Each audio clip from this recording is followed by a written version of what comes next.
New York City's subway is famous for its tunnels and steel elevated lines. But here in Queens, we find something unusual. A concrete viaduct carrying the 7 train above Queens Boulevard. The viaduct opened on April 21, 1917 with the Flushing Line's extension from Queensboro Plaza to Albertus Avenue, which is now called 103rd Street. This structure has stood for over a century, witnessing the transformation of Queens from rural farmland to a dense urban hub. At the time of construction, much of Queens was undeveloped. The area surrounding the Flushing Line was mostly farmland and greenery stretching for miles. The new subway line was expected to drive development, and it did. All of the stations above Queens Boulevard sit on this concrete viaduct, a rare sight in a system where steel dominates elevated lines. It is suspected that this part of the line was built on a concrete viaduct to symbolize this section as the gateway to Queens. Unlike traditional steel structures, the concrete viaduct significantly reduces train noise, a benefit for the surrounding neighborhoods.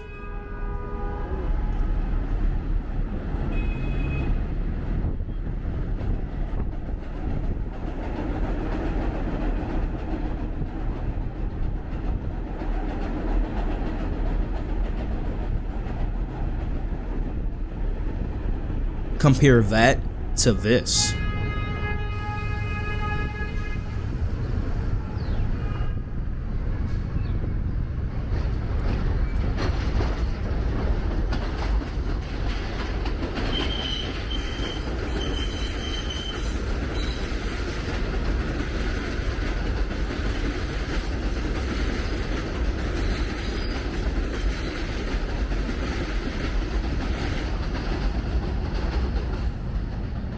The difference is noticeable. Now, if the tracks here were continuously welded instead of jointed, the noise could be even lower.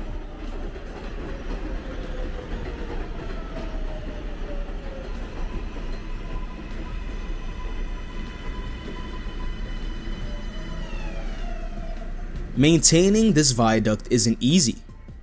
In the 1990s, an inspection found serious structural defects in the viaduct.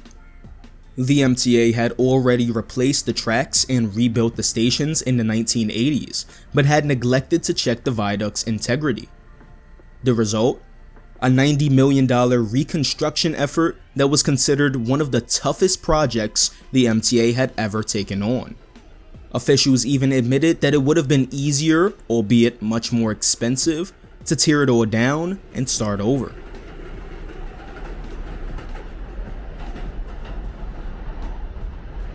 Underneath most of the viaduct, you can find parking lots. However, this won't be here for much longer. As part of accessibility upgrades at the 33rd and 46th Street stations, this space will be converted into a pedestrian plaza, complete with fare control areas and elevators. The work is currently ongoing and is expected to be finished by mid-2026.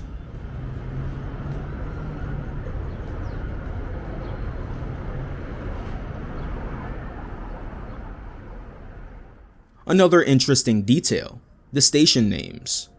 Originally 33rd Street, 40th Street, and 46th Streets were named Rawson, Lowry, and Bliss Streets respectively. The streets got renumbered in the 1930s, however the original station names remained until 1998 to avoid confusion.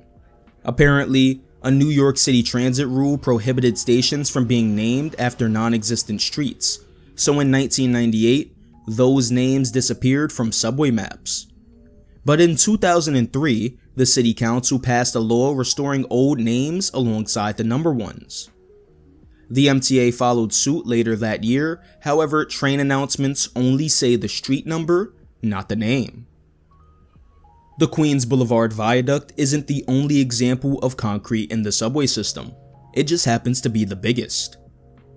Pelham Parkway on the White Plains Road line and Marshallou Parkway on the Jerome Avenue line in the Bronx also use concrete on some parts of their elevated structure. But unlike Queens Boulevard, which sits in a wide street median, those stations have a more traditional elevated setup. This part of the Flushing Line, without a doubt, is one of the more interesting elevated lines in the system. In the comments below, let me know what you think about this concrete elevated, and as always, if you enjoyed the video and would like to see more content like this in the future, consider supporting the channel by liking the video and subscribing.